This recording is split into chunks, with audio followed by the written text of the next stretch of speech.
Hello and welcome to GATE and ESC classes. Today we will discuss the topic of riveted joints, types, materials, advantages, disadvantages and applications of this process. And please don't forget to subscribe my YouTube channel and please like and share with your friends. First I will tell here the definition of the riveted joint here.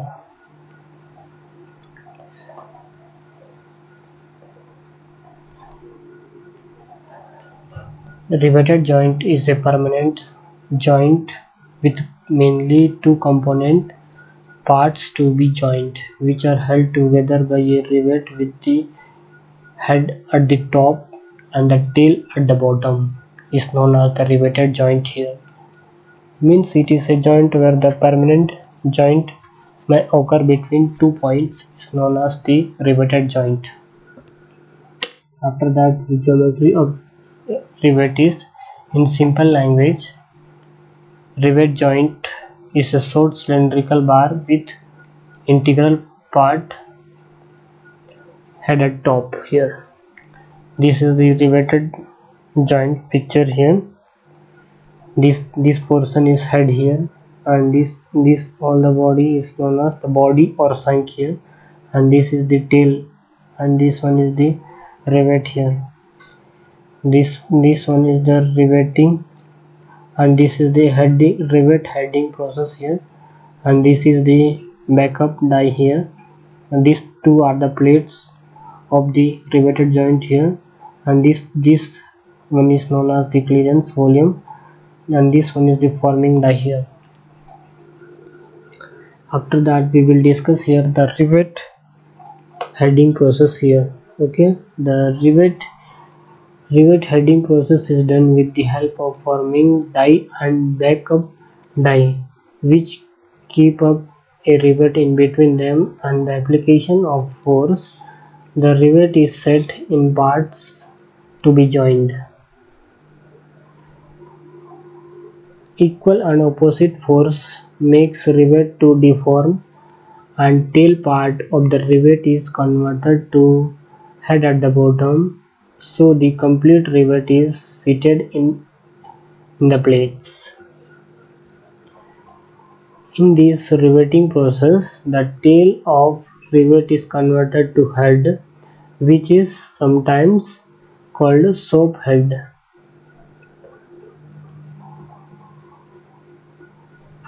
For riveting parts to be joined are first drilled with the help of drilling machine.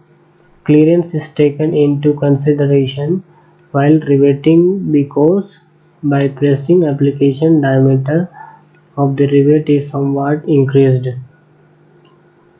After that, I will tell here the usually clearance is considered as per following. If diameter of rivet D is equal to 12 to 24 mm, clearance is C is equal to 1.5 mm. If diameter of rivet D is equal to 24 to 48 mm, clearance C is equal to 2 mm. After that, we will discuss here the rivet material. From the what materials from it made. Usually rivet is made up of wrought iron. This is the main iron here. This one is the wrought iron.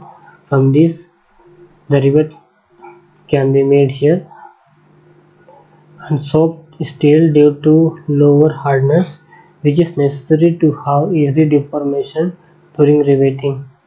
Sometimes copper, aluminium are used in corrosive environment.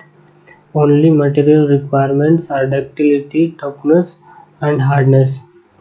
IS 2100 to 1962 gives the steel rivet specification which are used in boilers.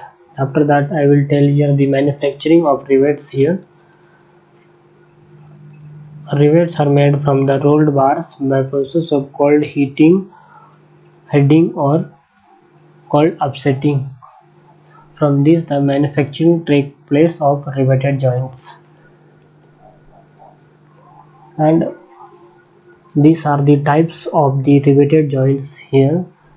There are mainly two types of riveted joints based on the rivet arrangement. This first one is slab joint and the second one is butt joint. Both joints are also sub-classified into single riveted and double riveted. Sometimes based on joints strengths, triple riveted are also possible. Single riveted means one row of the rivet in a joint, and this is the diagram of the lap joint here, and this one is the butt joint here. These are the support plates, and this one is the riveted joint, and this one is the plates to be joined in between them. After that, I will tell here the advantages of the riveted joints here. First advantage is main advantages is it's a cheaper fabrication cost, and it's a low maintenance cost. Dissimilar metals can also be joined. Even non-metallic joints are possible with riveted joints. Ease of riveting process. After that, we will discuss here disadvantages of riveted joints. Skilled labors required. Leakage may be problem for this type of joints, but this is overcome by special techniques and applications of the riveted joints where it may be used, that are known as the applications of the riveted joints. First one is the boiler cells, structure members and bridges parts, railway wagons and coaches, and buses and trucks it may be used. And thank you so much, students, and please like and share with your friends, and please don't forget to subscribe my YouTube channel. I will meet you on another lecture of this series.